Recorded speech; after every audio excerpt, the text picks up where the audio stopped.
La reine de la nuit, Régine, a tiré sa révérence à l'âge de 92 ans ce dimanche 1er mai.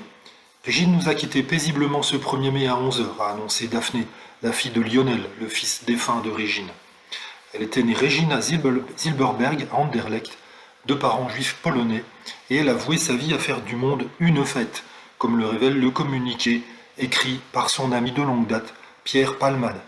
Pourtant, la vie de Régine, romanesque au possible, n'avait pas toujours été ce tourbillon de paillettes. Elle avait révélé certains pans tragiques de son histoire intime. De la mort de son premier amour, Claude, déporté pendant la guerre, à celle de son fils, de son premier mariage pour fuir le bar paternel, à son dégoût de l'alcool, Régine n'en est fait rien caché. Pas même son enfance difficile, qu'elle peinait d'ailleurs à qualifier d'enfance. J'ai pas vraiment eu d'enfance. Je suis né par hasard en Belgique à Anderlecht. Mon père tenait une boulangerie qu'il a perdue au poker. 2 ans après ma naissance, ma mère est partie vivre en Argentine. Mon père lui avait promis qu'on allait la rejoindre. Tu parles. Il a épousé une Polonaise que je détestais au début, mais qui s'est avérée en fait formidable avec moi. Elle tuait tous les poux que j'avais dans la tête. Et je n'ai jamais revu ma maman.